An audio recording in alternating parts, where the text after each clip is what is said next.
Hello everybody and welcome back to the KCM. We are here in day 11 with Team Hero versus Team Sulky. Let's take a look at our lineup. Unfortunately, something seems to have gone wrong here. Cadenzi is not in this week's lineup, as is the Tier 1 ladies player from Team Sulky as well. I don't know what happened, but we're going to be going into a best of 7 this week. It's a little bit unfortunate, but it is what it is. Thank you for joining me, Shun. You're back. You're feeling better? Yeah, I'm feeling better, Sane. It's good to be back. It's a little bit unfortunate about Cadenzi as well. Yeah, I would have liked to see her play. I'm not quite sure what the situation is there, but nonetheless, going to be a little bit of a different format for this week. Yeah, we're going to get one spin on the roulette wheel if we do indeed get that spin, and then possibly go to an ace match in game number 7. We've got some great matches here. Oh yeah, I'm really happy to see a lot of these players on the board, especially likes of Shine, Sulky, Mong, Ample, like you say. Oh, there's so many good players here. Even though we do have one less set, so to speak, it's still going to be a great lineup, I think.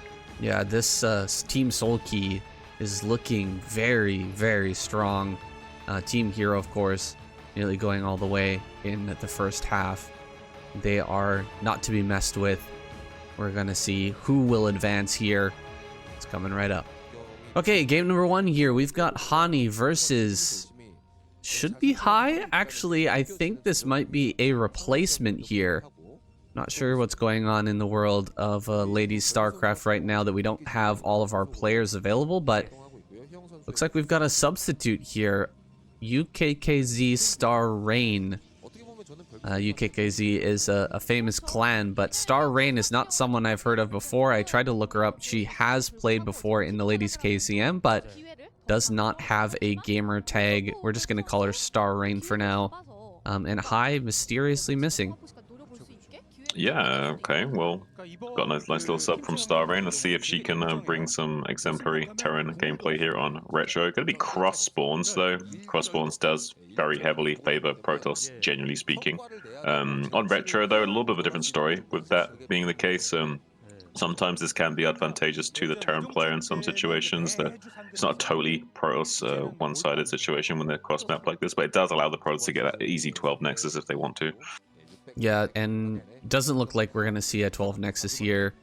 Going for a gas gate opener, so very standard stuff. Going to allow her to possibly even skip a Zealot, just go directly into Dragoon, play the most standard game possible. Star Rain pulling out 2 SCVs? Where are these going? Okay, just going to make a wall here at the top of the ramp and send out 1 SCV for the Scout. Is this going to be a gasless expand here? It kind of looks like it.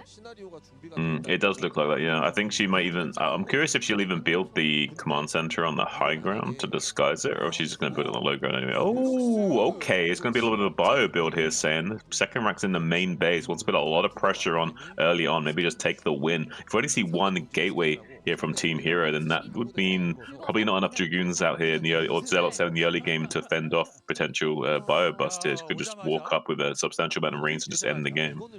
Yeah, she's gonna have to hide this very well, though.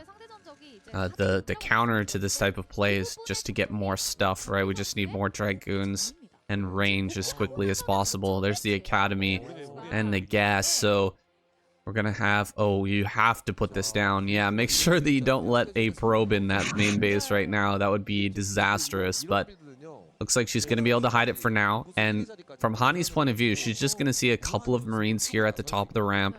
She's going to see more Marines being produced here from the barracks, but she won't be able to see the second barracks. She probably have to assume that there's a command center up here on high ground. Yeah, I mean, it's definitely safe to assume that for sure, saying. When you see this, like, I guess it could be a command center floated over as well. That's one thing to consider, but generally speaking, you would expect this to be like a 2-factory type play or something, or at least a fake double. Do you think she'll put down a bunker here at the front just to disguise it that much more? Because if you come over here with the Dragoon, it's going to be a little bit obvious if there's no bunker. Right, it'd be smart to do that, but she may just try and ward the Goon away with the first 4 Marines and like push over to the bridge and try and push the Dragoon back away from that. Yeah, you can't allow this Dragoon to get past and see that there's no command center here right now. Does push it back. Not able to get that scouting information, so Hani in the dark for now. We've got range on the way here. Once range is done, the Dragoons really do beat those Marines badly, so we're gonna have to hit this timing perfectly as the robotics facility is coming up before a Reaver is out. We'll have to see Star Rain actually win or lose this game before that moment. First Marine does get picked off here. Good move by Hani, but she still doesn't know. Still in the dark here. Yeah, she could just fall flat on her face as the execution is good enough here from Star Rain. Taking a lot of the damage on this first Dragoon as well, already down to 85 HP, so lost all the shields and already into hull HP. Here comes the boys, she's pulling all the boys right now, and yeah, it might just work actually, because like there's four gateways on the way, but right now there's only one gateway worth of production for Hani right now, so really not looking too good. For the shield battery needs to be made pretty soon if she wants to have any chance at defending this, and very quickly she's going to realize how dire of a situation this can potentially be. As long as the drill of the SCVs is good and the micro is good, I think that she's in a world of hurt. But there's a shield battery on the way and 3 Dragoons here, so maybe it'll slow us down just a little bit, but I don't know, Sayed, I think I'm worried for her. Do you get range with this as well? I feel like that would be really useful, but we'll see. Coming forward here, getting a lot of free shots with these Dragoons, but cannot get cornered by the SCVs. SCVs actually go up the ramp quite far, and now gonna come here to fight. Gets a pretty decent surround on one of these Dragoons. Second Dragoon here is about to go down. Third Dragoon gonna go down as well. A bit of miss micro from Hani. Could be her death here. Going right up the ramp. Not even gonna worry about this this Dragoon here on the low ground. Instead, gonna go up into the main, start to build bunkers in front of these gateways here. One more Dragoon does pop out. It gets a kill. We need to see these medics actually healing up some of these Marines, keep these Marines alive at all costs. Pretty good micro here from Hani to keep, just kind of pick away at the Marine count before the bunkers actually complete. Picking off 2 more Marines there. One more Dragoon looks like it's about to go down.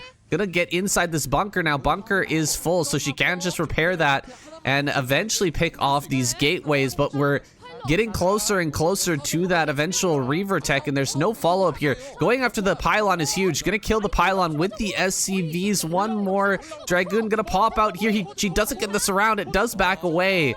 So she has a pretty good Dragoon number here. What do you think, Shin? Do you think she's actually gonna be able to take this game?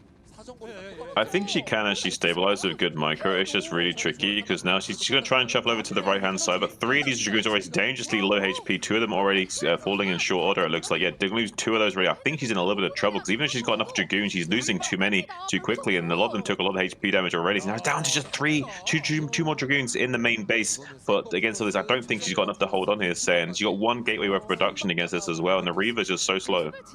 Yeah, that Reaver. Well, she never got the robotic support bay. I thought we were waiting on that, but she put all of her eggs into the gateway basket, putting down those 4 gates and trying to pump out enough Dragoons to hold this, and it looks like Star Rain's done it. She's chased down these Dragoons. They've got nowhere left to run, and GG.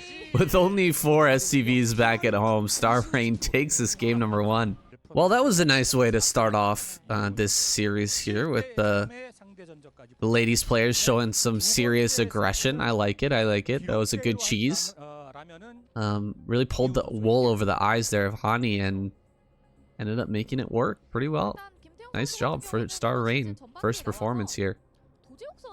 I mean, yeah, definitely a great debut performance for Team Sulky here. Putting 1 point on the board already. Going to be giving Ample a little bit more wind in his sails, a little bit more momentum for the team going forward here. And Sakshu, though, definitely not a slouch. Very, very talented player. And on a map like Space Invader, I think we have a nice little TVZ. Yeah, it should be fun. We'll see if Ample wants to get this wall going here at the front. It's kind of looking that way. Can be a double-edged sword, of course. And there is that sort of side ramp there that is hard to block as well. But Ample, he should be able to get it down to just like 1 pathway through this, or maybe even less. Maybe he can actually make this completely link tight here. I haven't experimented too much with this wall in here with Terran, but yeah, it looks link tight to me. I think it is linked tight. If you put the depot between where the Rax is now and the other depot, I think that's definitely linked tight, yeah. Nice, so he's not going to be able to deal with, or he's not going to be forced to deal with any early Ling pressure here. He's going to have that nice tight wall and be able to throw down his command center on very few Marines, whereas Saxry's gone for an early pool here. He's built 6 Lings.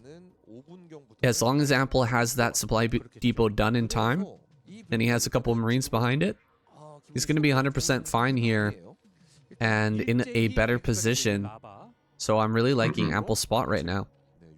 Yeah, I mean, in Sulky's spot, like, he'd be really good up against like a 14cc maybe, or like an 8 Rax, but he's just not up against that. He's up against a wall in, and unfortunately that's just not great against what he's chosen to do. He's actually gone for like a bit of a pressure build that's not going to put on any pressure really. So he is denying the SCV scout potentially, but he's choosing to just go all the way, which he should. So he's not even going to deny the scout with these first 6 Lings. So really, there's not a lot you can glean from this. Maybe put on a little bit of pressure, maybe force a little bit of repair. But yeah, unfortunately, it's going to be a pretty ample advantage going forward. Ooh, might get this one SCV. Nope. Ample pulling it back. So it appears that there is one tiny gap there, right? On the left-hand side. That's why he had to pull all those SCVs. Right. But still a very nice little wall in here. And it's going to give him a big advantage. There's this command center. We've only got 3 Marines here. We've built 6 Lings back in the Zerg base. So very nice for Ample. Moving forward, Ample, a very strong TVZ player. And Saxry gonna struggle here. What is his follow-up? He's got the gas already. He's not going for a 3-hatch play. Instead, gonna rely on some quicker tech. Possibly some Mutilus play to follow this up. Trying to kill this SCV desperately. He really wants to obfuscate his build here if possible. And you know, give some pause to Ample going forward. And actually, he's gonna throw down a Hydros then. So we're gonna have some sort of lurker play here. Makes sense why he was trying to get rid of that SCV.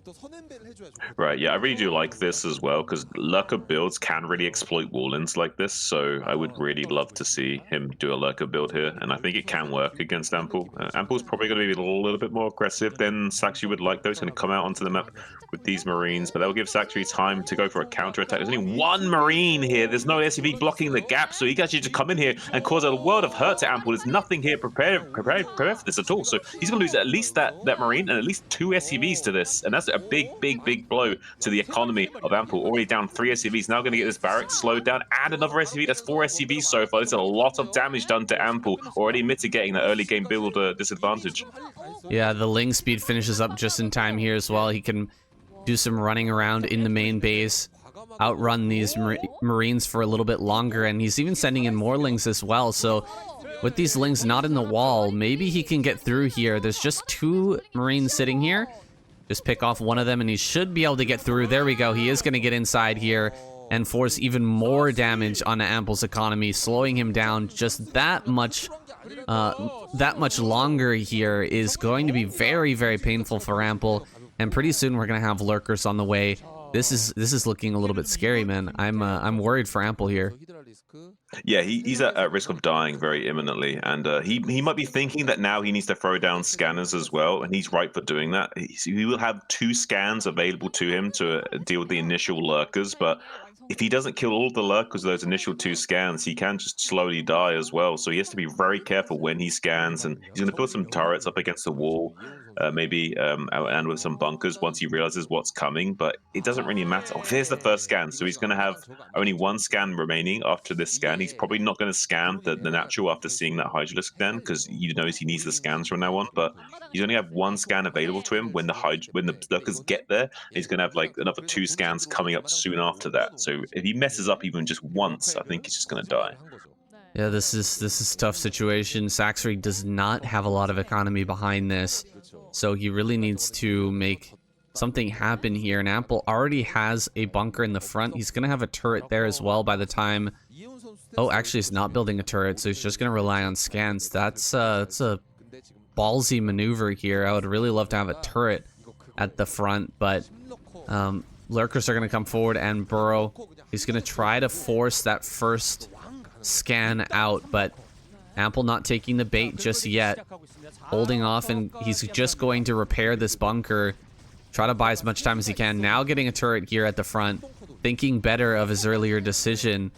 Just gonna try and keep this bunker alive as long as possible. But once that goes down, the army is gonna come forward here, and this is getting really scary. Saxer's gonna kill these supply depots, and there's a lot of Lings behind this. There's a lot of lurkers coming out here as well. Yeah, I mean, this is really tough for a Terran player to deal with because he's just going to inch these lurkers forward a little bit by little bit. There is this nice turret in the back that's going to provide some ability to repel the lurkers from coming too close, but it doesn't matter. He's going to dive onto Ample momentarily, I think. He's going to wait for a few more lurkers, a few more Lings to show up, and he's just going to pounce onto these supply depots, and the Lings should help buffer enough. There's like 8 lurkers here, quite a sizable amount of Lings as well, so he can go for it if he wants to. He's probably wait for the depot to finish at least, then go for it. Here we go. Everything is getting unburrowed here. He's gonna run forward and try to get right on top of this. Stim and jumps back into the bunker. Nice targeting on the left-hand side there, killing off all the Marines of Ample. Ample, one last bunker is about to go down, but the lurker count is starting to melt here. Just a couple lurkers left, but he gets through the bunker. Lurker's gonna come forward here. There's nothing left for Ample. Everything was just held on that attack. All the hopes of Ample here were based on holding that first initial push forward, but it looks like he's in here now, and he is not going anywhere. He's going to continue to shove forward more Lings, more lurkers coming across the map. A emergency bunker here on the high ground is trying to be made, but the lurker can actually hit here with the Ling giving the vision there on the high ground. He can actually hit that one SCV and prevent that from being done. And now look at this, he's going to get the scanner here on the low ground as well. That's super annoying. He throws down one last scan before he lifts off. Ooh, is going to get some damage on this lurker for free. One lurker does go down. One lurker running up the ramp. A lot more Lings here as well. He's going to surround this bunker and take it out. This is it. Saxery going to take a game for Team Hero, firing back in this best of series. Wow. Oh, we're getting after it here. Day 11 with the KCM. It's been a wild one already, with 2 kind of all-in builds to start us off. I think that Saxery played that out beautifully, though. Really min-maxing his build there, kind of giving himself the best opportunity to win that game. Yeah, Saxery, honestly kind of impressed with this guy. Like, he knows how to play a really solid macro game, but when the need arises, he can execute a cheese like that, and you need that as a player. You need to be able to do both. You need to be a strong, straight-up player, but you also need to be able to take the early games like that and have a very strong showing, and he can definitely do that. Now we've got Soul Key here, the bottom left versus Mong, and Mong gonna start with a similar wall into game number 1, putting a wall in at that front. I think this is going to be a gas build. It's really looking that way, and it's very powerful on this map. Even 2-port Wraith is kind of popular here as well. Yeah, there's not much that isn't popular on this map, actually. Sylphid is like one of the best maps we probably got, and it does kind of facilitate a wide range of play from both sides. That should be stated. For example, the Zerg here can get away with a very, very aggressive and greedy, going straight into early 3 base and Defiler, Hydra, Ling play, which can be very difficult for the Terran player to deal with. So it looks like Mong wanted to go for a very fast gas build in this game to give himself more tech options to maybe prevent any potential from Sulky going for this big macro style play on this map by going for straight into Hydra, like a Defiler maybe. Well, he's sending a SCV to kind of an interesting location here. I wonder if we're going to see a starport on the high ground, or is this going to be a factory to float into the main, try to build some vultures inside Sulky's main. That is a very dirty build, but you can't put it past Mong. Yeah, and he is going to go for this, so it'll all come down to whether or not Sulky scouts his own main. That's it. This is what this game is going to be now. Well, I have to say, Sulky is by far a better TVZ player than Mong is. I would say Mong is definitely the underdog in out of these two players. For So I would sure. say this kind of build makes sense from Mong. I agree with it a lot. But Sulky though is going to go pretty deep with this Overlord in the main base. He's really trying to sniff this out. He knows maybe something's kind of awry here, especially after seeing this wall in. So he knows it's going to be like some kind of two-port rave, some kind of proxy factory play. He knows there's something in the water. He doesn't know quite what it is yet. He's trying to fish for it. Yeah, we might see a really early sunken colony at the front, because if there was a factory just out in the middle of the map, you really have to get this sunken down quickly. So, yeah, just 325 looks like that sunken's going to start. Two-port Wraith going to be the follow-up here. So if this Vulture float in doesn't end up working, but it kind of seems like it will, we're going to have that two-port Wraith follow-up. This is going to be a hard game for Sulky, man. He is really going to take a lot of damage from this if he doesn't scout it in the next few He's got two seconds. links running into the main base. Oh, he's not. He's just blocking the. Oh, I thought. Oh no, he's not even going to check it. Okay, yeah. This is bad. Sulky's going to take at least 2 to 3 drones worth of damage minimum. That's absolute minimum. And then we're probably going to lose to the two-port ray follow-up, because our Spire timing won't be able to really compete with it for the time being. Once we take damage to these first 2 vultures. He's going to wait for like 2, 3 vultures and then go. Obviously, he's not going to go just one. Yeah, I This think is rough. Mong has found a way to beat Sulky. Sulky is one of the best TVZ players in the world. Mong, one of the worst TVZ players in the world. He has found a secret little build here, a little timing way in against this incredibly strong player. Already a couple of drones getting killed here. He's going to try and surround this. Oh, there's a little bit of space left, though. He does manage to slip out. Going to get quite a few drones here and forces everything away from the main base. One sunken colony going to start there in the main, but this is already brutal damage. Going to kill all the larvae.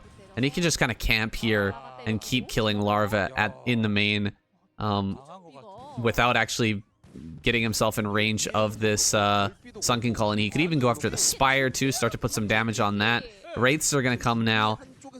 Some mutas will be popping out of the natural, but already Overlord starting to fall. This is pretty much a dead Zerg here, what we're looking at right now. Sulky, yeah. It's going to be so hard to come back. I don't see it as a possibility. Another drone going to go down. Look at that Spire already taking a ton of damage. Got 4 lings, 4 slow lings, never going to kill one of these. No chance. We got Burrow, which is going to try and desperately cling on to some of the lives of these Zerg units. But yeah, as you're saying, astute observation, is pretty much over for the Zerg here at this point. He's going to desperately try and get some Scourge out and Mutas out to fight off these Wraiths, but the damage has already been done. Even though he's going to kind of delay the game for a while, he's taken just so much damage that Mong will eventually like outmuscle him in the air. He does catch one of those Wraiths with the Mutas, that's pretty good, but we see another drone going down there, another drone maybe getting sniped here if he's quick enough. Yeah, he's going to be getting that as well. So really rough for Sulky for so much in such an early part of the game, and this is where Zerg is like really at its strongest against Terran as well in these early portions of the game. So being completely deflated like this is just an absolute death sentence usually for Zergs. Yeah, back at home we've got Cloak here on the way, so there's no hope of a counterattack right now for Sulky. If he goes across the map, he's just going to get cloaked on and run down by these Wraiths. So he has to stay home and try to re-drone, and that's exactly what Mong wants him to do. He's going to shark around the map, look for more pickups, look for more kills, get his turrets up, and eventually get himself into a natural base, and he should just be ahead no matter what from here. More vultures being made in the main. Oh my goodness, Mong, cheeky boy, gonna build some vultures here in the main and go into the natural at the same time with his Wraiths, see if he can get some kills on some drones here. Cloak and yeah, oh god, one-shotting these drones. Yeah, once you're starting to one-shot drones with your Wraiths, it's pretty much over. The micro of the Wraiths is just too hard to compete with now, and they outrange the Mutas as well. So with any kind of decent micro from Mong here, it's going to be absolute nightmare situation for Sulky to have to try and navigate. There's only 4 Mutas left against these Wraiths, so 6 Wraiths to 4 Mutas. The Wraiths win this every single time. Those Gemini missiles are going to make very short work of these units. There's another Muta popping out, but it's going to be too little too late. Mong going to be target firing down these in quick succession. He's target firing the low HP mutas first, obviously, so there's no way that there's going to be enough damage to try and save him here. So yeah, it's going to be unfortunately another win on the board here for Team Hero. Going to be making it a 2-1. So. Ooh, big upsets here. This is crazy. A lot of early games play going on. A lot of cheese happening in this series so far. Not what I expected out of Team Hero versus Team Sulky. But we're gonna jump into game number 4 already. Holy cow. It's going by fast. Alright, this should slow things down a little bit. It's going a little too fast for my taste. We've only got a best of 7 here, and we're already in game number 4. But now we've got a TVT, so Sharp versus JYJ. This should be a longer game. Although TVT has been getting shorter and shorter recently. You're already starting to jinx it by mentioning how short other games have been lately. Yeah, but this is a map that does promote a longer game, generally speaking, and quite interestingly as well, because the high ground peninsulas in the triangular formation does kind of promote a divide of the map that's usually untenable, so it kind of forces a lot of one side to be very aggressive with, like, say, drop play and try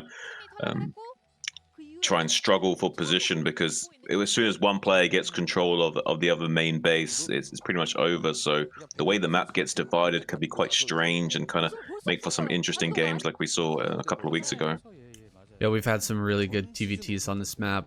One in particular comes to mind, but we'll see how Sharp, if he even wants to get into that sort of late game situation. He's very, very aggressive as a Terran player, but JYJ is just so strong. I don't see him dying here in the early game either. No, absolutely not. Both of these players are so stellar.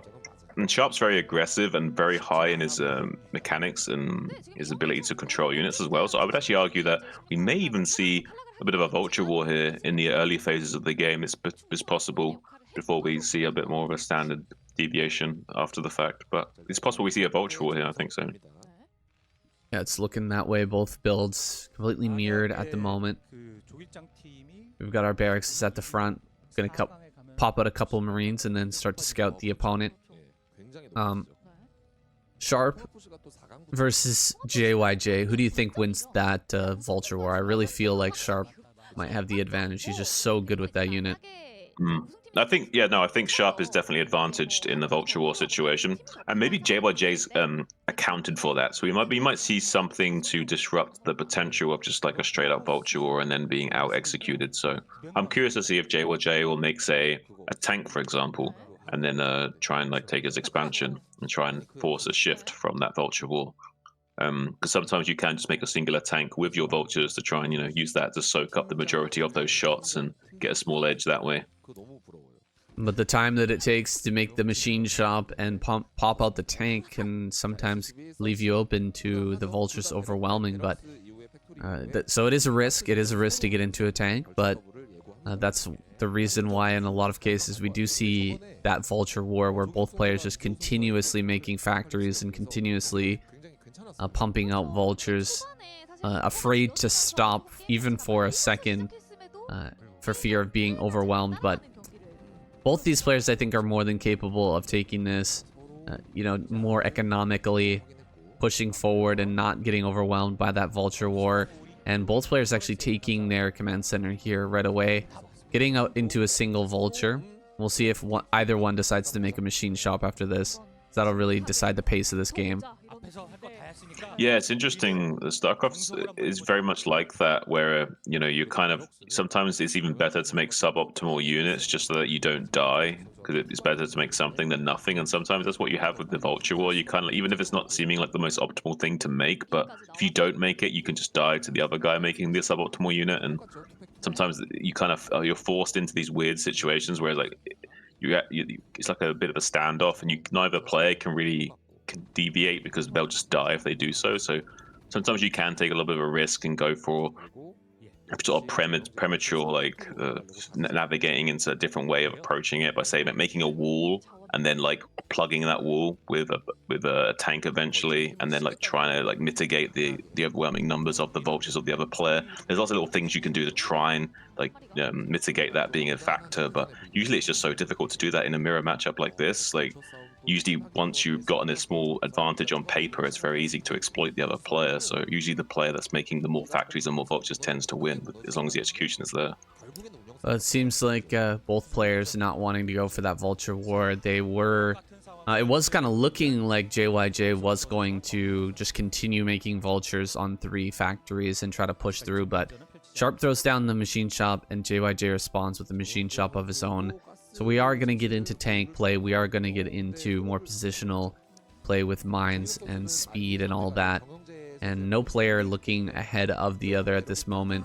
Both players, even on supply, looks like even on workers as well, and factory count. So completely even at this point.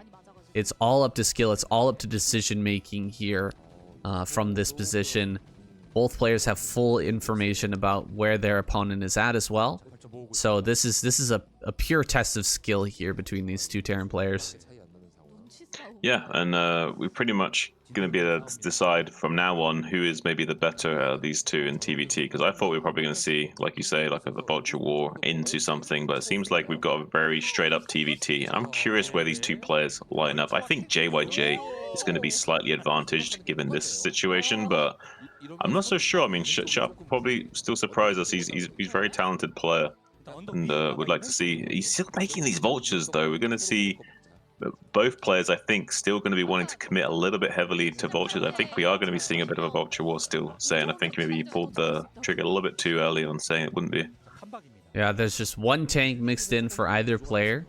But JYJ seems to be just slightly advantaged mechanically. Look at this. He's 2 supply ahead.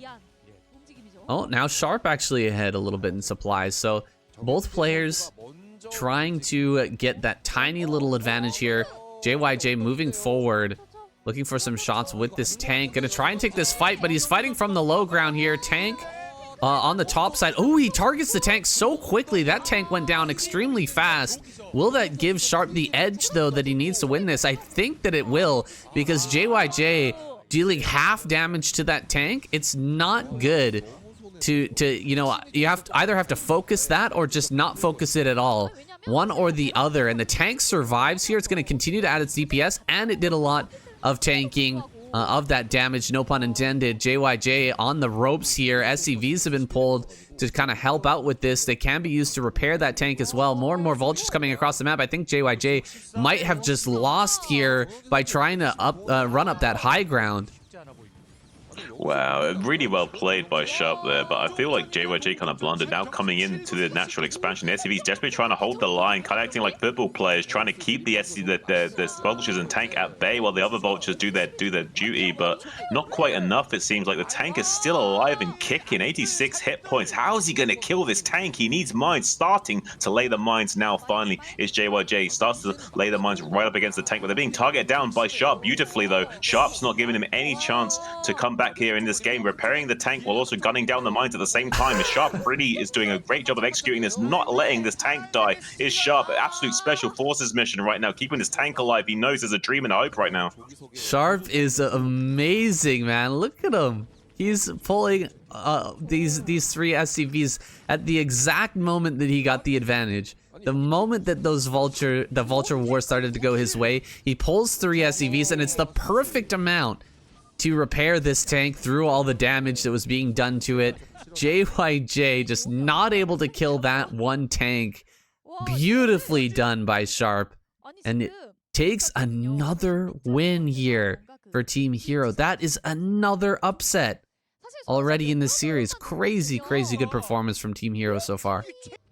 Day 11 appears to be the day of upsets. So many upsets here, with Sharp able to take out the ASL champion JYJ in that last battle. So impressed by him. And now we've got Hero versus Shine. Can we get another upset here? I hope so. Otherwise, Team Sulky is going to be out of the races. Yeah, even though Shine is the underdog and he could upset here, he certainly could. He's a very capable player of toppling Hero, but it's harder to exploit his skill set in this matchup, so it's going to be a little bit harder for him to shine here, unfortunately saying, but he still can do it, and already we see this just extremely early gas from Shine, so he's already got something planned. I'm not sure how well this is going to line up with what Hero's going to want to do this game. I think it might just be able to provide a bit of a gas advantage for Shine going forward here. tiny gas advantage, but the pool's just going to be slightly later. Usually the builds favor a player with a slightly later pool, as long as it's not too late to where you're taking Ling damage. That should favor Shine overall, but we'll find out here shortly. It seems like Shine just barely going to have the money to get both a layer and speed at the same time. I think that's the build that he's gone for here. He's going to try and get both those going right away as this spawning pool finishes up. We'll see if he has the money. It looks like he just barely does. Yeah, and there's a bit of information warfare going on there as well, because it'll be hard for Hero to determine exactly how much gas has been mined, so you might misread the timing of the Ling speed, for example, and not realize that Shine's Ling speed is kicking in just a few seconds earlier than his. He's not going for Ling speed. I was watching the gas. No Ling speed here for Shine. Okay. So he's just building up gas. And I guess... gas advantage then. So he's just going to play a defensive game here, I think. With the Lings, you know, set up a little wall in here at the front and try to overwhelm once we hit Muta. That's going to be the plan here from Shine. He's got the full scout now with his Overlord. Unfortunately for Hero, he sent that scout in the wrong direction. Second hatchery here in the main for Shine. Everything's going to come down to the Mutalist tech here for Shine and the control.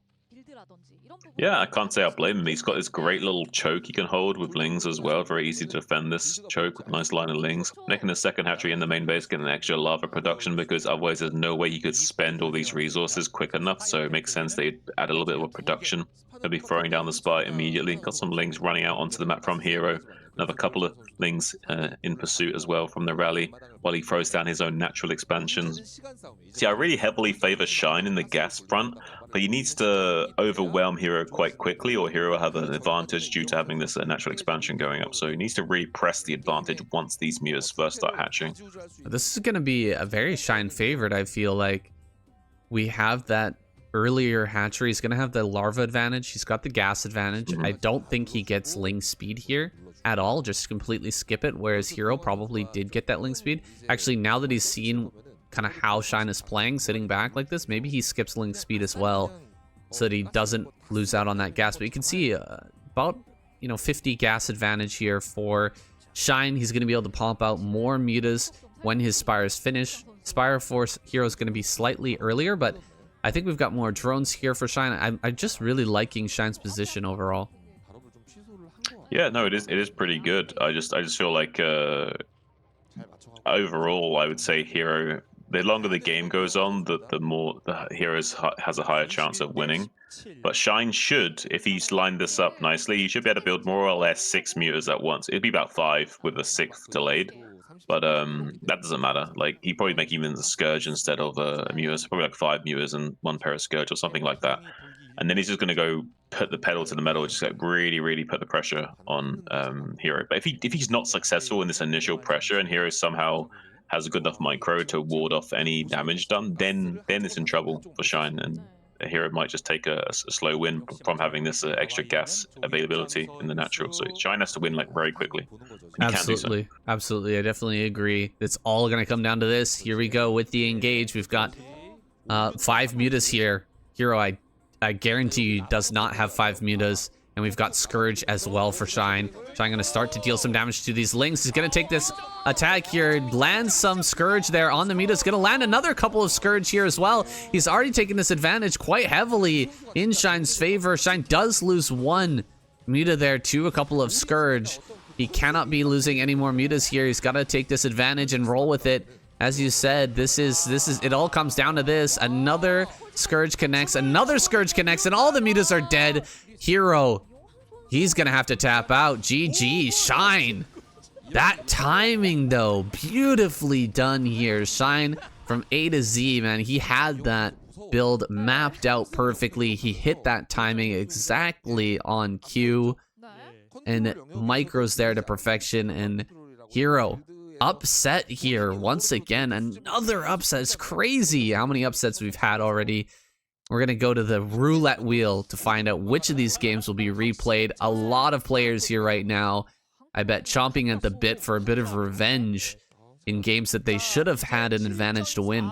All right, going to the roulette wheel now. We've got Team Hero banning out Mong versus Solkey that match, and Team Solkey gonna go ahead and ban their ladies matchup here. I definitely agree with the Mong versus Solkey ban. That's something you can only pull off one time. Solkey's so heavily favored in that match. Yeah, that makes sense. Absolute sense there. And I guess it also makes sense from the Sulky side of things. Like, they just want to ban the sub. And the sub got a win as well. So, I mean, they're absolutely, like, best case scenario, I think, here with these bans going forward. I can't blame them either side. We're going to spin this wheel and find out who's going to play next. Only 3 matchups here on the wheel this time. Let's go to that spin. Who are you hoping to see here, Sean? I think Ample versus Saxtree, actually. But here we go. Ooh, set 5. Really? Hero versus Shine. Gonna be replayed here on Tempest. That's scary. I don't know. Shine, I mean, he managed to snag that win last game. Does he go for the same build once again? Hero's gonna know it's coming. Let's go ahead and find out who can take this win here. Ooh, man, what is Shine gonna pull out this time? We're cross maps here. Shine over in the top right, here in the bottom left.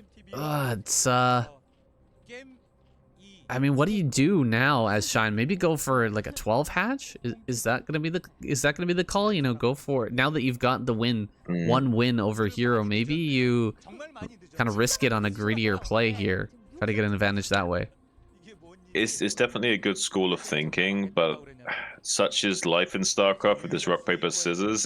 Shine will be thinking that maybe Hero will be thinking that as well. So it's like, what's he thinking that I'm thinking, and what do I, you know, it's like, how many levels ahead of your opponent do you have to think to outmaneuver him here? And Shine's gonna try and think of the right number of technical separations he will have to calculate to get one over Hero, but it's really tough to do that. I mean, it's like Hero gonna be throwing down that really early pull as well, not deviating too much from his style. Whereas Shine does look like he wants to be going into a 12 hatch or a 12 pool here.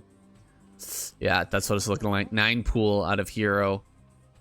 And getting into the gas as well. So he's going to have very quick lings and a very quick speed as well. So this is going to be a really rough hold for Shine. However, it is cross map on a very large map here in Tempest.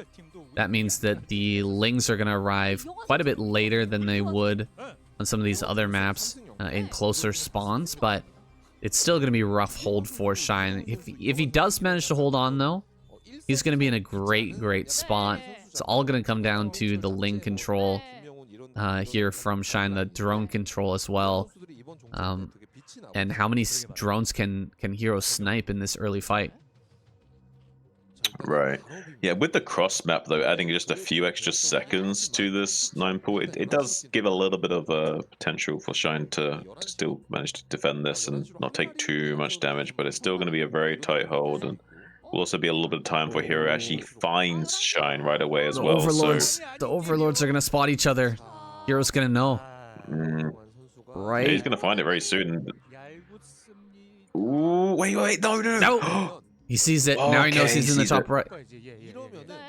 Yeah, he's going to be able to make the correct movement, the correct course correction of those lings to go to the northeast quadrant on the map now. Lings heading inbound to that hatchery. 6 lings will just start chewing away on that right away, and maybe try and force as many drones as possible to come off the line to fight that, and then have a chance at sniping those drones as well. Here it comes. Shine now going to be desperate in how he defends his drones already coming off the line, saying it's going to be a tight hold. Ooh, some lings are out now, but speed is done. Hero going to take advantage of these slow lings, just run around this main base, try to deal any damage that he can. He's going after the spawning pool. Spawning pool is not easy to defend in this position. Shine going to regret putting that spawning pool back there.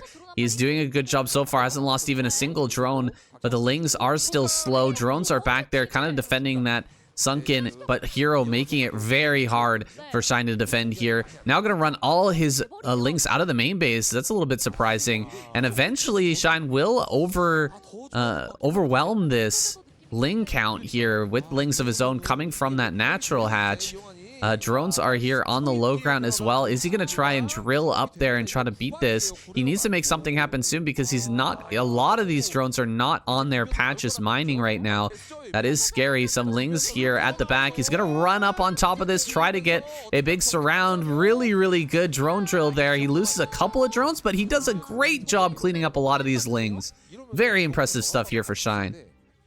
Well, Hero really missed micro there. He was trying to do hold position micro with his Lings to try and stop them from glitching out onto the other Lings while also sniping some of the drones as they drilled. But actually, he messed up his execution and like lost way too many Lings after the third hold position command. It's like really big miss micro from Hero there, uncharacteristic of him. And Shine just pounced on that and took full advantage of that tiny mistake that he made with the hold position. Really good play from him. And yeah, it looks like this is basically like a Shine auto win at this rate. I don't see how really he can come back from here. Like, it's gonna be really tough. He's gonna have the advantage of having the faster lair, the faster muters, but Shine can just make an evolution chamber and spores, and I still think like Shine just wins here. Yeah, Shine, there are opportunities here for Hero to come back. Shine has that advantage. Depending on the placement of the spores here, where they end up going down, you're going to take his natural here and try to win through some Mutalist micro here in the mid game. Can he get in and get some good kills on some of these drones? Can he slow down Shine enough to where he, continues to hold that Mutalist advantage and eventually make his way into, having those mutas with more upgrades and actually taking fights with the spores and such? It's going to be hard here for Hero, but there is still some play right now. One muta going to head towards the main. There's already a spore colony there. We've evened out the overall supply count here for both players, but it's still tough, man. Shine is with a lot more drones here. He's already got mining at both the main and natural. He doesn't have that gas yet, but he's going to have that operational soon. And he's going to have a Spire of his own very quickly as well. Yeah, unfortunately, like, there's just not enough lava available to him. If there was, it would be there's some possibility that he could have made extra Lings and tried to overpower Shine that way and made him think he was making mutas when he was making Lings, but there's just not enough lava to go for something like that right now. So there's not really any opportunity for Hero to kind of like get one over Shine and like sneak him and like sneak something up on him like that and take advantage. But usually sometimes you can overpower the Zerg that's going for spores by kind of catching them with like a lot of Lings suddenly, but we're not going to be able to see that here. There's just not enough lava available to Hero. So here we're going to start his second gas here. He's got about 3 to 4 mutas right now. And he could have started his attack or armor upgrade for the mutas as well. He's also denying a little bit of mining here in the main for Shine. Shine not willing to throw down another spore there in the main base. He's instead just going to wait for a couple Scourge to pop out here and hopefully just take care of that for free. Another Overlord going to go down for Shine. So Shine actually losing out on some Overlords here, but overwhelming the Lings on the side of Hero. Now Hero's going to have to send all of his Mutalists back home. Just defend against these Lings here, which could come in and ravage that economy. Yeah, I mean, this is going to be a lot of lost drones here for Hero, whichever way you cut it. If he doesn't keep his mutas back here defending this, he's doing a good job of chasing down some of these Lings to prevent that being a continued threat, which is good. But with these spores out, though, it's really tough because he has to stay back with his mutas, because if he is too aggressive, Shine can abandon his spores to attack the Hero's base, whereas Hero doesn't have that luxury. And coming into our next natural expansion doesn't quite get that drone though with those Lings and natural expansion, so not able to quite get any damage to Shine's economy line, which he desperately needs because he's so far behind, only just now starting to mine his own gas. And I just don't think he's going to be able to catch up into the curve quick enough. I mean, Shine's just going to outmuscle him for sure. Yeah, Shine's got lots of mutas here. He's ready to fight. We're losing Overlords on the side of Hero. He can't actually produce anything right now. He's going to come out and try to fight these mutas head on. Actually getting some damage here with the moving shot. Oh, Ling's going to make their way into the natural. He's going to try and kill the sunken colony, surprisingly. I thought he would run into the main for sure to get some drone kills, but he almost gets that sunken. and he's managed to pool all of his mutas and Scourge together. There's just way too much here for Shine. He should be able to overwhelm from this position.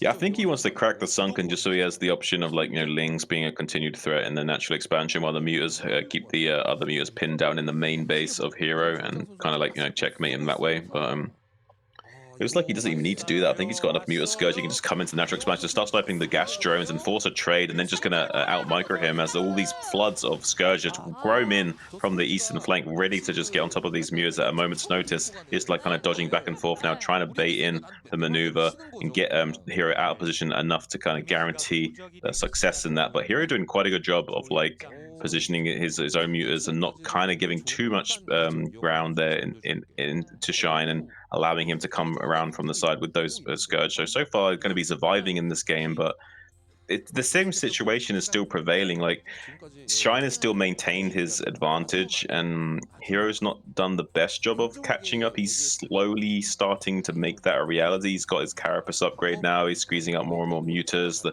supply deficit's still there, but it's not too great. There is a chance here for maybe Hero to claw his way back into this game, but only if he can somehow deny this third base going up for Shine. And I don't know if that's even a possibility here, although he's going to scout it right away. Good information there, scouting that right off the bat. Looks like some Scourge gonna get picked off there. Shine just also scouting the position of Hero's mutas, which are coming forward right now. That's a lot of Scourge here for Shine. He has a ton of mutas. He is disadvantaged in his upgrades, though. That is something important here. Always important in these mutaless matches. A third base going to come up for Hero as well. He's not interested in taking a fight just yet. This extra hatchery in the main, I think this is kind of where Shine's going to really start to get ahead here, right? He's got the extra hatch. He can produce a ton more Lings. He's got more drones on the mining for the mineral patches. So he's just going to have that Ling advantage on the ground and the mutaless advantage in the air. As these armies collide, I think that Shine should be able to slip in with those Lings and get that critical damage that should be able to win him this game, but we'll have to see. Still with the advantage here in the upgrades. I think once Shine finishes that first upgrade, that'll be his moment to strike. Yeah, he's trying to win purely by numbers right now. Doesn't even have his own upgrade just yet, unless he's waiting for that before he wants to go. Has so many Scourge to Shine, and it looks like he wants to just win by the numbers, it seems, with this strategy and way of playing. Hero, though, going to be just wanting to secure this third gas as soon as possible, while also maybe trying to see if he can look for any opportunity for counterattack once he does deal with this Muta threat in the center of the map, as now Shine starts to make his way over towards the third base location, just in case he had to repel some kind of harassment from Hero. But I don't think either player is actually going to pull the trigger on attacking for a while, Sam, because Hero has no incentive to attack if he's got this third gas mining, and he's got his second grade on the way, and Shine's got no incentive to attack if he knows he's behind in grades. So this is a weird situation where there's a little bit of a stalemate actually right now. I wonder how far along that upgrade is for Shine. Did he ever go for the Carapace upgrade for the air?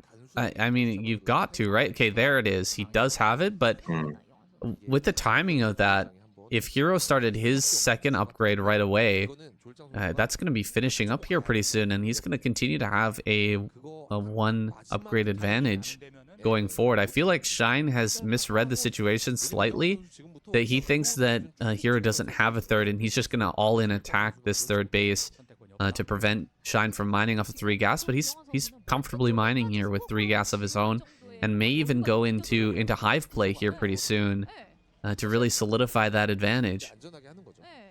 You might be right, saying I think maybe Shine like metagamed himself a little bit here, and is kind of like given a little bit of a way to come back into this game, because Hero now has +2 Carapace on these mutas. They're a big threat now, because basically each Carapace is not just 1 armor, it's mitigating like 2.5 damage from each shot of the bounces. Now here comes a big cluster fight now. Right now, as huge amounts of mutas on both sides start to engage, but it looks like Hero's just got slightly more of an advantage with these +2 Carapace. I don't know if Shine can engage into this. He's going to and go for it anyway. I think, though, Hero's going to come out on top of this exchange, though. It looks like there's just slightly darker shadows for the Hero's side. I think he's winning the fight. Yes, he is winning the fight ever so slightly. So right now, it looks like it's going to be potentially even a Hero victory at this location. If he can somehow snipe this gas, it's going to be huge. Shine desperately trying to throw down some spores in a panic, knowing that he's going to be denied mining this gas suit if he's not careful.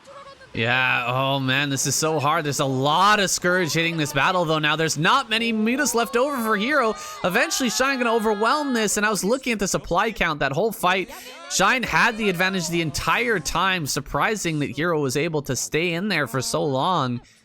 But Shine finally does push him back and keeps that gas mining here at the third base. This is an incredibly tight DBZ. I love it. And we haven't seen a Queen's Nest just yet, but I think we're headed in that direction if neither player can take a win here just yet. Yeah, it looks like that might be the case. And with the supply deficit we see now after that failed attack from Hero, Shine's in a very comfortable position once again. So Hero is definitely have to think of something from here. I don't think he can just make mutas and hope for the best. So I believe one or both of these players will probably be making a Queen's Nest right about now.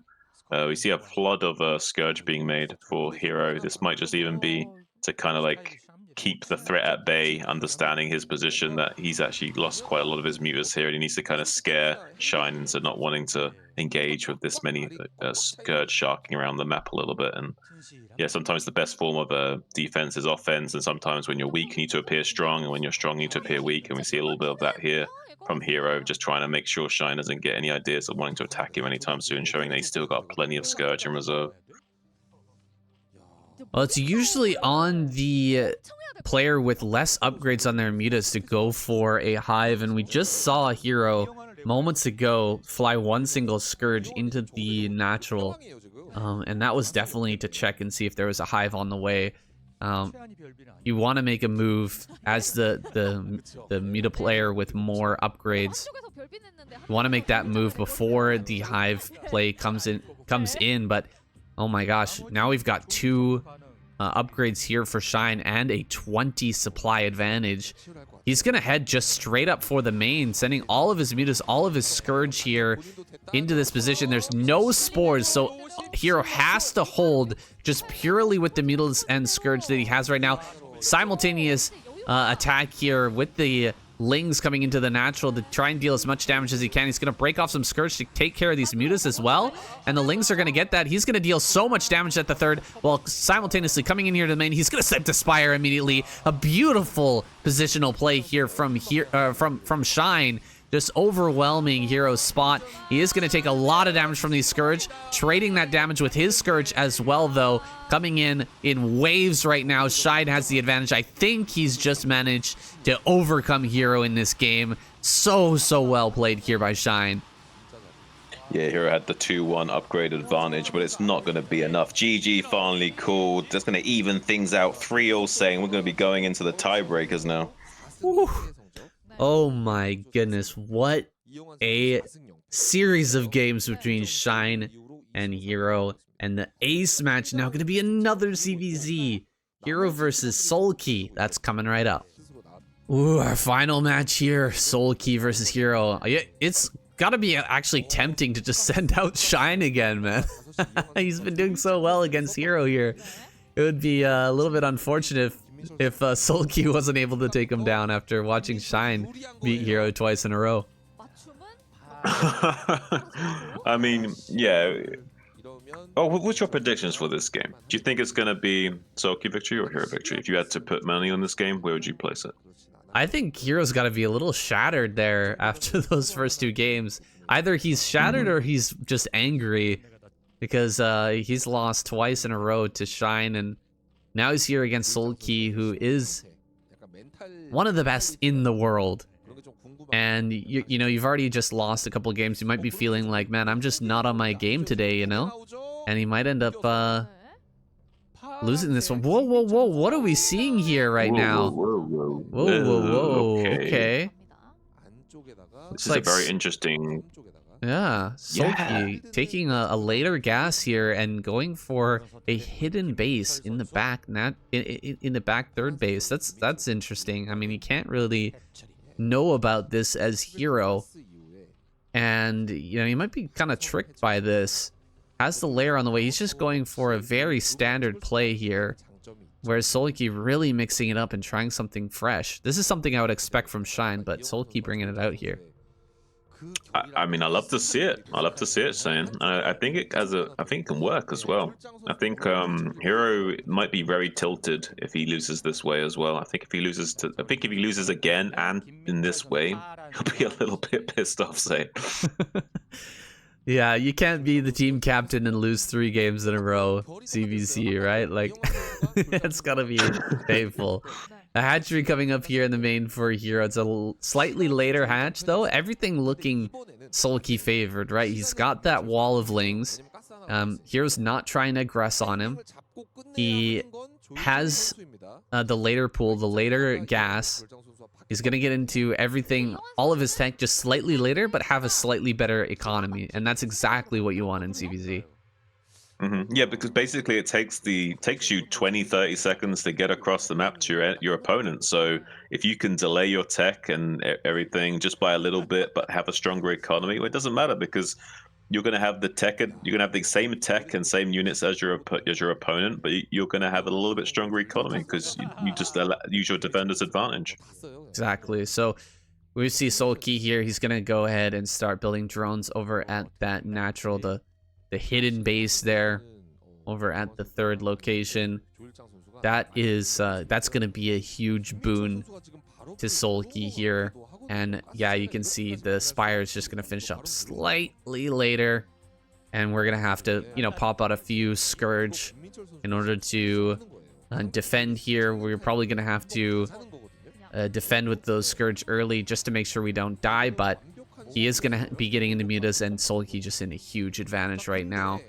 He's going to be able to get in this 3rd gas. Once he has the mineral income that he needs, he will get that, or that, not 3rd gas, excuse me, that 2nd gas there. And the muta count is just going to be overwhelming here for Solki. It's going to be crazy. Like, I don't know if Hero can... This is a similar situation as we saw Shine versus Hero, where we see the very quick 6 mutas being made all at once here. But you have to win very quickly because the other player has 2 gases and available to him. So if we do not see Hero just overrun Solki right away, he's just dead in the water. But he does have these initial powerful 6 mutas with some Scourge backing up soon to roll through Solki with. So there is still a chance here that Hero can just end the game right here, right now. It's going to come down to execution. It's going to come down to how well Solki can react to this. And I think there's a chance here for Hero, but it's going to be really tough. The fact that the hatcheries are so far away, saying that it's going to be tough for him to get these mutas together. So he will take a lot of drone losses actually. Coming to the base now. Yeah, getting on top of these. Yeah, and he's getting on top of the mutas as they hatch out a little bit as well. It's beautiful timing from Hero. Oh man, this is not looking good. Solki, I thought his position was so much better than this. And now I think Hero understands what's happened, right? He sees the mutas coming from the right-hand side. He's like, hey, where did those come from? He's gonna start to kind of figure this out here. Scourge coming in, Muta's coming in. He's gonna take this fight. Solki has to micro perfectly here in order to win this, and more Scourge are arriving as this fight's taking place. The gas advantage is there for Solki, but I don't see Scourge in this fight. Only a Hero has Scourge right now. 4 Mutas left to 3. Huh, he holds on. Not a lot of drones though left over for Solki. Yeah, but this still favors Solki. He's got even though he's got less drone saturation right now, I think it's still slightly or maybe not actually. Thinking about it, I think this actually does. Ooh, okay, that's a little bit bad. They're losing an extra muta for free, more or less, to those 2 Scourge flying in. Yeah, this is actually really bad. Solki, okay, Solki's in trouble. Solki's actually stopping mining the gas. So yeah, Solki definitely lost enough drones there to cause a bit of an issue. So I think actually this does go pretty Hero favored now after losing those significant amount of drones. He did lose way more drones than I thought he did. Well, this is not good, and I really feel like Solki might have made a mistake here, not sending Lings out on the map. He's got the Ling advantage for sure, right? How come he didn't send Lings out to threaten the counter attack while the mutas were, coming across the map there? That might have been what he needed to buy that time. in order to get his mutas out and together with the Scourge in order to hold this off. But he just kept the mutas, or kept the Lings in the natural that entire time. Uncharacteristic mistake there from Sulky. And now he's in a position where this, hidden base is just not going to matter. I mean, we're pretty even here between the two players. 38 to 39 overall supply, but that extra gas just doesn't mean as much now that Hero's got his natural gas up and running as well. Yeah, it's astute observation saying he really should have sent the Lings right away, and I think he was maybe worried about like having to keep up with too many spinning plates, and was worried about a Ling counterattack of his own to have to deal with. But really, he should have just put the pressure on himself and used this like Ling number to do something and cause a little bit of a nightmare for Hero to have to multitask. And instead, though, going to be rolling out onto the map with his Lings and Mutas now to try and put the pressure on Hero, but Hero currently racing ahead in supply. There's a lot of Scourge though available for Sulky, so good connections, he can win his Lings coming on the bottom to force in the trade. Now here come the Scourge as well, trying to get on top of these mutas, but good micro from Hero thus far, killing most of these Scourge, not really getting any destinations. It's Sulky, Hero kind of turning things around on Sulky, racing ahead. Now is Hero going to be probably winning this game as he starts to chase down the remainder of these mutas? I think Hero's done it, Sam. Hero furious at his losses earlier to Shine, taking his vengeance now on Sulky, who lost nearly every muta in that last fight. His Scourge not getting the connections necessary, and this is way too many mutas. GG. There it is. Sulky taps out. Hero finally getting his victory here, taking down Sulky and pushing his team into the next round. Well, wrapping up a very adrenaline-charged series here between Hero and Sulky. Such a quick day of KCM. Only about an hour and a half total runtime here, but we managed to get all the way to the ace match. Yeah, all teams firing on all pistons, it seems, saying we're racing ahead of the end of this series already. But really action-packed games all around, and really, really exciting to see how way it ended as well. Shine putting the fight onto Hero for a while, then Hero finally getting frustrated and being able to take his aggression out on the team captain Sulky and getting the win. Maybe even seeing a Hero versus Team Light rematch here in the next semifinals. Yeah, we'll see who comes out on top between Team Best and Team Light. That'll be later on this week. And yeah, if Light manages to take another win here over Team Best, we're going to see that rematch next week between Team Hero and Team Light. That could be really, really cool. Despite not being a normal week of KCM, like plenty of mirror matchups here. I think that was really exciting, don't you, Shun? Oh, absolutely. And it seems that mirror matchups in general have been changing a lot lately. Like, it seems like players have finally figured out the way of like getting out with the old and in with the new, and like approaching the matchups in more exciting ways, and kind of like, taking gambles, taking risks, and thinking of new exciting meta ways of approaching the matchups here. And I'm all for it, Sam. It's funny. It's funny how ZVZ and TVT have evolved, right? TVT seems to have evolved to become shorter and shorter, whereas ZVZ's become longer and longer. Yeah, it's kind of a weird dynamic there. Nothing was shorter than ZVZ a long time ago. Now we're seeing Ultras and Plague and all kinds of craziness in ZVZ games quite regularly as well. So yeah, interesting dynamic here with the TVTs getting shorter and shorter. Like, we used to have like hour-long TVTs quite regularly. You know what I mean? Like 40-minute TVTs was not that uncommon, and now it's like that seems to start to becoming a little bit less common and maybe even a bit rare. Yeah, it's a crazy dynamic that's been going on. The evolution of Broodwar is never complete, so we may see a reverse of that. These maps as well. We saw some really interesting strategy there from Sulky in that final game, grabbing a hidden expansion there. There's not something that you can do on many other maps. A very sneaky play that was only available because it was La Compañía. Didn't work out for him, but again, things are evolving, things are changing in these matchups. Yeah, and honestly saying, I'm really excited about it. And I think the best place we're gonna find new ways of playing this game is going to be right here on KCM, because it's an interesting format. It's different. It's not quite ASL, but I have to say, like, it's definitely making for some very interesting games. And I feel like I kind of want to go on a journey here with you and as a caster and the viewers here on the channel, and see where we can go with the meta and where this game is going to continue to evolve and grow. Yeah, having a team on your side, bunch of players to help you prepare for your matches. It's reminiscent of the old days, right? The team games of the past where you've got a bunch of strong, intelligent players on your team, you know, giving you strategies, giving you ideas in order to take down sometimes stronger players, right? We saw a lot of upsets today. Probably a lot of that was from those ideas from their teammates, you know, giving them a little bit of a heads up, giving them a little bit of an advantage. Yeah.